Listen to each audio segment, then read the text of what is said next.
Então, pessoas, precisamos comentar por aqui talvez o maior ícone da formação do século XXI. Caracas. E eu geralmente falo que todos os ícones do século XXI são os maiores ícones do século, mas esse, olha, é invariavelmente o traço mais importante da organização dessa sociedade.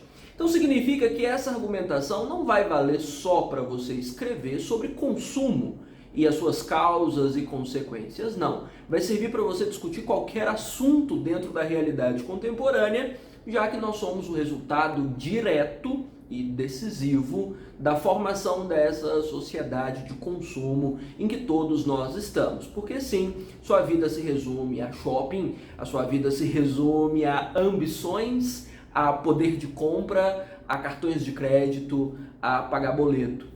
Estou muito errado? E talvez todos os seus sonhos hoje convirjam para o mesmo ponto, que é ganhar dinheiro. Para quê?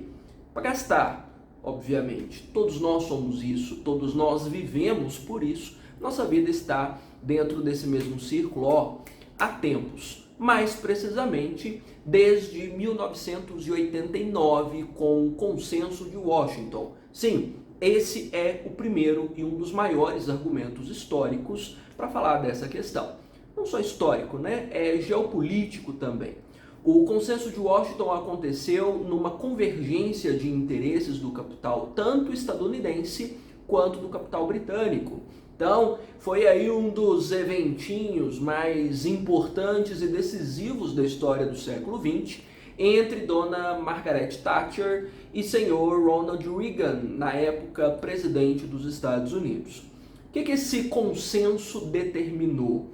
Bem, se você der uma olhadinha aí nos seus livros de história, você deve entender que os anos 30, 40, 50, 60 foram muito marcados pelas ideias de Keynes, ou seja, por uma presença muito grande do Estado na condução da economia. E por que disso?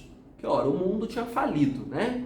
Tinha todo mundo quebrado em 1929, com a quebra da Bolsa, nós tínhamos afundado bonito, e nós não conseguiríamos sobreviver, nenhum de nós talvez teria sobrado para contar a história, se o Estado não tivesse ido ali, abrir o emprego, ido de lá... Ele quer liberar um empréstimo, um dinheiro, se o Estado não tivesse chegado e, sei lá, aberto novas construções, pontes, enfim, tudo que pudesse, de alguma forma, dar capital para as pessoas, fazê-las desenvolver, fazê-las crescer e, afinal de contas, salvar o mundo do colapso econômico daquele período. Então foi um período bastante intervencionista. Não que o mercado não tivesse espaço, mas o Estado ganhou um espaço bem grande. E aí, lá por volta dos anos 70, 80, esse auge do buraco, esse auge da crise, já tinha passado um bocado. E a força do mercado tinha crescido muito. Nisso, boa parte dos governos das nações mais fortes estavam interessados em ceder aos interesses do capital, aos interesses do mercado, e permitir uma maior intervenção do mercado e uma intervenção mínima, quase nula, do Estado. Ou seja, foram deixando de lado as ideias de Keynes e deixando as ideias de Adam Smith florescerem. Ruim? Mais ou menos, né? As consequências para nós têm sido meio perigosas, porque veja só, nós temos hoje uma força descomunal do mercado, atuando em praticamente tudo que a gente faz. O mercado hoje controla quais são as vagas disponíveis, quanto cada pessoa recebe pelo seu trabalho, determina quais direitos cabe ou não para esse trabalhador, que tipo de direito esse trabalhador pode ou não ter, ou seja, determina a vida de todo mundo. E, obviamente, determina o que você quer ou não comprar, que tipo de produto você pode ou não ter, de acordo com a disponibilidade que esse mercado estabelece. Determina que tipo de bem público vai ser financiado pelo Estado ou pela iniciativa privada, e nós sabemos que a iniciativa privada abocanha quase tudo. Ou, como Hegel dizia, o mercado acaba tirando de nós aquilo que depois vai nos oferecer o dobro do preço. É mais ou menos isso, né? O mercado cria as carências para que depois nos venda aquilo que é essencial, para que a gente acredite que precisa disso para viver. Ou seja, o que eu estou falando sobre esse consenso de Washington? Em resumo, esse evento coloca o mercado como protagonista da vida moderna, coloca o capital como rei e o Estado como figurante. Nem é coadjuvante, é figurante, ou seja, é um Estado que não controla, que não orienta, que está cada vez mais ausente. E você sabe, se você é meu aluno então, que a ausência do Estado pode ser uma das maiores responsáveis pelo colapso contemporâneo para a saúde, para a educação, para a segurança pública, para o trabalho, seja lá para qual tema for. Então, 1989 é o ano do início do fim. É o ano em que o Estado diz tchauzinho, estou partindo, e o mercado vem para reinar. E aí, claro, as nossas relações de consumo e a vida orientada por esse mercado se tornam praticamente dominantes, né? Pois bem, talvez você nesse momento comece a me questionar, mas o que tem a ver essa força do mercado atuando na nossa vida com a nossa vontade de consumir? Bem, nós começamos a desenvolver um valor muito específico vinculado a essa dinâmica de mercado. T. Veblen comenta sobre consumo conspícuo. O que é consumo conspícuo? Você hoje, você não compra coisas de que você precisa. Você compra coisas que você deseja. É verdade. Se você pensar para onde vai boa parte dos recursos, né, do seu trabalho e das suas linhas de crédito, porque com certeza você gasta muito mais do que você ganha, você gasta muito mais com aquilo que você deseja para ostentar, para impor o seu lugar na sociedade, para mostrar a sua identidade, para te colocar como pajé da tribo, Eu sou Alex. do que coisas que você realmente precisaria para sobreviver dentro desse mundinho pós-moderno. Você está entendendo essa lógica de valor?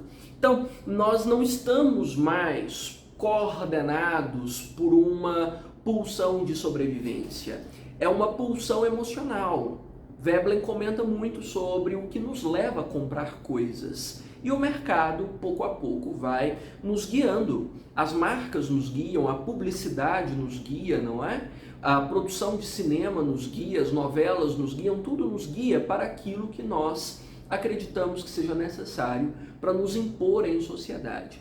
E por mais que você acredite que esteja fora disso, em um momento ou outro você acaba respondendo a esses impulsos. Você compra coisas que você imagina te fazerem uma pessoa melhor. Você compra coisas que você imagina poderem te fazer mais feliz. Você compra coisas que você imagina te fazerem mais confortável, te fazerem mais desejado ou te colocarem num lugar de alguma forma, prestígio e notoriedade diante dos outros. Óculos presente. Relógio Tag Heuer 30K. Nenhum de nós quer passar despercebido dentro do meio em que vive. Todos nós queremos algum holofote sobre nós, um holofote que possa ser mostrado nas redes, que possa ser exibido no mundo virtual, que possa ser mostrado nas festas, enfim, que possa fazer com que nós sejamos o pajé da tribo. Eu estou usando essa expressão, o pajé da tribo, porque Veblen comenta de uma sociedade tribal.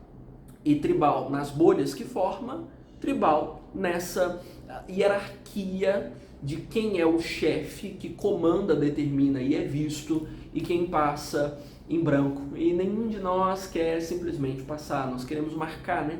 Todos nós queremos marcar de alguma forma, queremos ter estilo, queremos mostrar sucesso, e tudo isso vem entrecortado pelo consumo. Então, você já tem dois repertórios extraordinários para falar sobre consumo. O início do caos, com o consenso de Washington em 1989, e o estabelecimento de um consumo conspícuo, baseado no desejo, baseado no status que Veblen comenta como marca do mundo contemporâneo, né? Bom, aí talvez você possa começar a pensar a partir disso. Ok, mas aí eu compro, suponhamos, um carro, uma roupa da moda, um celular mais moderno, e isso deveria então já estabelecer o meu local na sociedade, já estabelecer o meu status ou a minha posição de liderança tribal. Se isso já estabelece o meu papel, o meu espaço de liderança tribal, o que me faz continuar consumindo? Não bastaria consumir uma vez? Porque se eu consumisse uma vez só, o problema do consumismo não existiria como vício. Essa é a questão. As coisas não vão durar para sempre. Nós vivemos dentro de um modelo, né, determinado pela obsolescência ou obsolência, tanto faz a palavra. Ou seja, as coisas estragam, as coisas ficam defasadas, as coisas saem de moda. E eu te diria que essa durabilidade, essa data de validade, já é estabelecida antes de o produto chegar ao mercado. Já é determinado quanto tempo ele vai durar. Você sabe disso. Quanto tempo um modelo de telefone é considerado novo? O espaço de um ano e meio, até que o próximo modelo seja lançado. E quando o próximo modelo é lançado, o anterior já fica um pouquinho mais defasado. 2 modelos anteriores já é considerado quase obsoleto. 3 modelos anteriores, o celular nem liga mais. Ou seja, já existe uma linha que determina quanto tempo o produto vai durar ou não. Seja por isso de ser considerado da moda, que é um dos fatores fortes, inclusive pela construção publicitária. Você vê isso no caso dos telefones, você vê isso em relação a roupas, você vê isso em relação a carros, quanto à própria funcionabilidade e utilidade mesmo, porque o produto estraga mais rápido. Ó, roupinha preta básica. Quanto tempo você acha que uma camisetinha dessa dura, realmente preta, sendo lavada com frequência? Nós sabemos que a qualidade do tecido é proporcional a esse ritmo da obsolescência programada. Ou seja, é um tecido feito para desbotar. Ele não é feito para ficar bom, bonito, pretinho, vistoso com cara de novo. Não, ele é feito para já ficar com cara de surrado depois de 10 lavagens. Justamente para que depois de 10 lavagens eu vá lá e compre mais. Porque a minha vai não funcionar mais, porque eu não quero ficar com cara de roupa velha. Ruim ficar com cara de roupa velha, não é? Ou ela vai esgarçar toda e ganhar 1000 pontas a ponto de não servir nem de pano de chão. Você sabe disso? Da mesma forma que você sabe que os seus sapatos, embora talvez fiquem na moda por mais tempo do que uma camiseta, um tênis, suponhamos, ele vai descolar, ele vai manchar, o cadarço vai esfarelar, de repente ele apodrece no seu pé e você nem percebe, porque esse estrago já foi programado. Talvez Zygmunt Bauman, o teórico, né, da modernidade líquida, seja um dos que tenha mais falado ultimamente sobre esse nível de obsolescência. Ultimamente não, porque ele morreu, né? Que pena. Mas enfim, um dos que mais falou nesse século sobre esse ritmo de obsolescência. E faz parte da liquidez, né? As coisas desfazem. O primeiro produto que passou por esse ritmo de obsolescência foi a lâmpada. Sabe aquela lâmpada antiga de cabacinha? Que tinha um fio luminoso? Então, não sei explicar muito a física desse fio, mas eu sei te explicar que esse fio era o condutor da energia e por esse fio é que se consegue a luminescência, não é assim? Bom, o que fizeram nesse caso? A indústria produzia lâmpadas que duravam por anos, 5, 10 anos talvez, sem haver nenhum tipo de problema. E se a lâmpada envolvia um nível de durabilidade tão alto, como vender novas lâmpadas? A empresa vai falir, afinal ela vende uma lâmpada para um consumidor a cada 5 anos, a cada 10 anos. Né? Como é que o mercado, esse mercado que manda em tudo desde 1989, com o consenso de Washington, como esse mercado sobrevive? Bem, vamos afinar o filamento. o filamento condutor da energia, de modo que, dependendo de quantas horas esse fio conduz a energia, ele não suporte mais o calor e se rompa. De modo que essa lâmpada de filamento, que antes durava 5, 10 anos, passa a durar 6 meses ou menos. E aí você vai precisar comprar lâmpadas novas. Foi o primeiro produto que passou por isso. Depois, olha, tudo hoje é descartável. E talvez nós produzamos tanto lixo, não necessariamente porque nós não reconheçamos o valor das coisas, mas porque elas realmente estragam mais fácil, realmente elas duram menos. Eu até comentava esses dias a respeito dos equipamentos que eu uso para gravação. Aqui, spots de luz, microfones, tripés e o escambau. Nunca vi produto mais descartável do que esses. Dura o quê? 6, 7 meses, já queimou tudo, já estragou tudo. O plástico se desfaz na sua mão, você tem que comprar novo. Não é porque eu queira produzir lixo, eu acho que esse lado é raramente comentado. Não é o meu gosto na produção de lixo, é porque os produtos já vêm em forma de lixo para mim. E eu preciso descartá-los assim que eles pifam e não funcionam mais. E é um nível de qualidade tão inferior que não tem como você nem aproveitar o resto que sobrou do plástico ou das lâmpadas, enfim. Não recicla, de tão ruim que é. Você não reaproveita, vai direto para a lata do lixo, né? Então, tudo se acaba, tudo detona. Bom, mas vamos pensar, né? Vamos tentar pensar que eu posso aproveitar as coisas por mais tempo e posso evitar comprar coisas novas simplesmente porque estão na moda, porque a gente faz muito isso, né? A gente troca o telefone, a gente quer comprar bolsas, sapato, roupas, carros, simplesmente porque estão na moda. Quem determina o que está na moda? Eu sei que vocês adoram falar nas redações sobre uma tal mídia de forma subjetiva, como se fosse um ser intergaláctico que quisesse controlar as mentes humanas.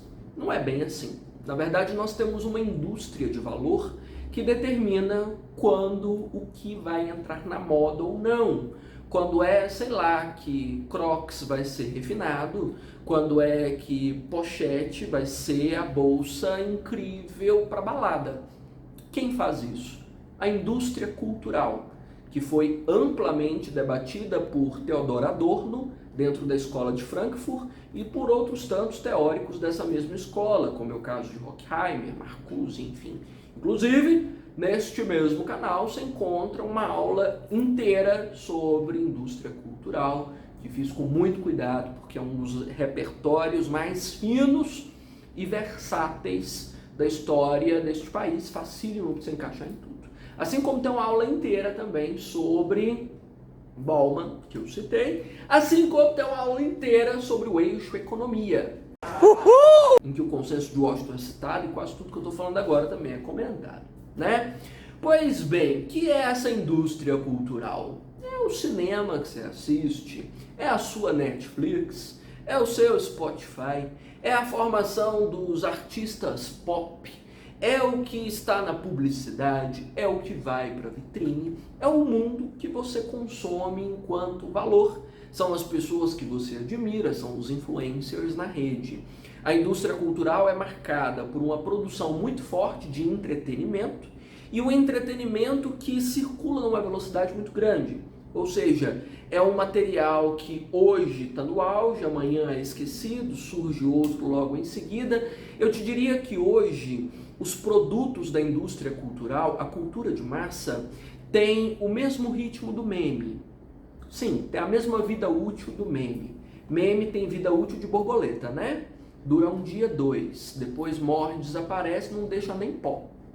Você sabe bem disso. Só os memes lá do início da internet que duraram anos a fio. Os de hoje, né, o que era meme ontem, depois de amanhã, ninguém lembra mais. Nem vou citar nenhum exemplo nesse vídeo, porque senão meu vídeo fica datado, né? Porque afinal, provavelmente você já não lembra do meme que foi da semana passada ou da semana atrasada, você apaga. Então, a indústria cultural cria esse ritmo de produto do esquecimento, você não guarda, você não fixa, tudo é produzido num ritmo alucinante e determina o que você acha legal, o que você acha descolado, o que você quer comprar, o que é legal usar, o que é bom consumir.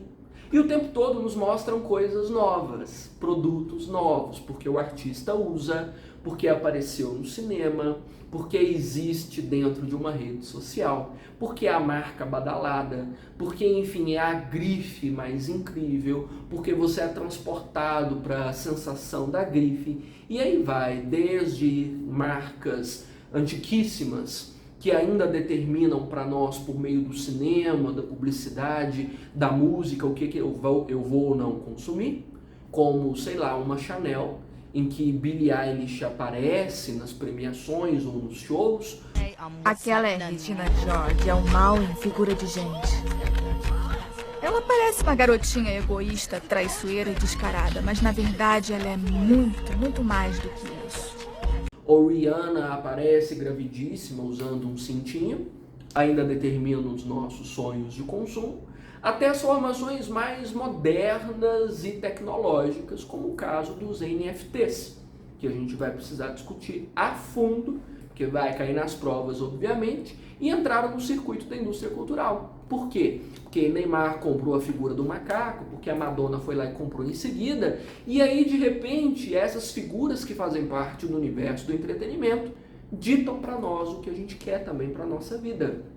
Não porque você goste, não necessariamente porque você acha bonito, mas porque dentro desse circuito das pessoas admiradas nessa indústria, isso acaba entrando para o circuito dos seus sonhos também. E você passa a querer. Funciona mais ou menos assim. Então a indústria cultural é basicamente o cérebro da dinâmica do consumo, é o que conta para nós qual é o tipo de consumo que vai fazer parte da conspicuidade que o Veblen comenta. Ou seja, que vai determinar o que você deseja, o que você sonha, o que você quer. Porque os nossos sonhos não são nossos, né? Eles estão na propaganda da TV, eles estão no cinema, eles estão, sei lá, no Instagram, que você rodou o feed mais cedo.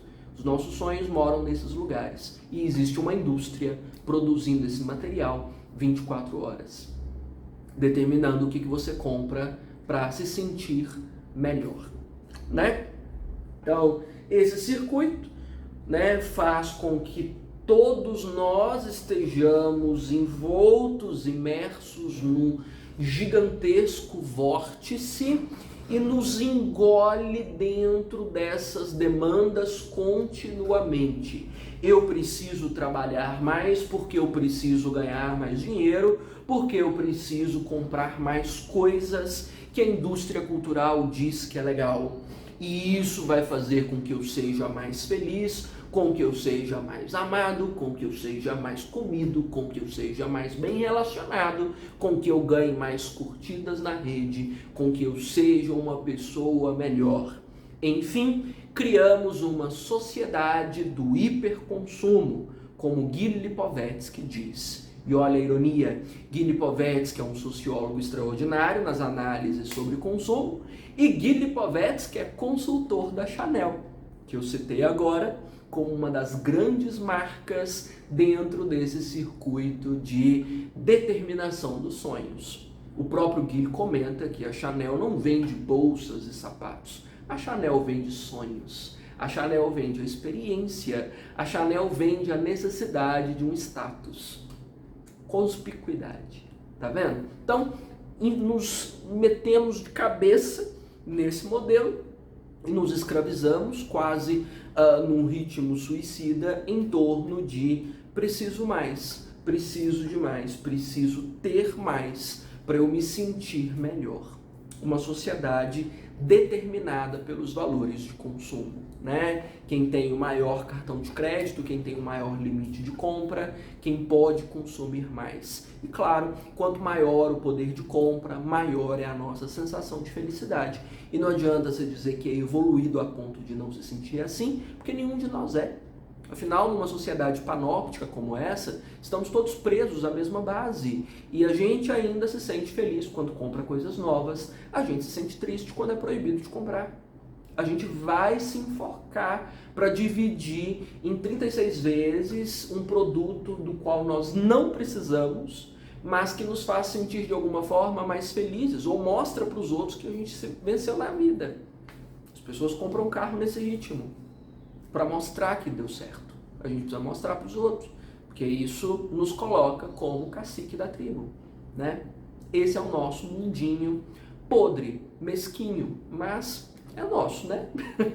Não tem o que fazer em torno disso. Compreendido? Então você tem aí, ó, 6 repertórios decisivos para usar em qualquer texto sobre consumo ou sobre qualquer assunto correlato. Consenso de Washington, consumo conspícuo, obsolescência programada, sociedade do hiperconsumo e indústria cultural. Combinado? Manda para mim qual desses repertórios faz mais sentido para você e quais marcas manipulam e escravizam você com mais intensidade. Combinado? Até!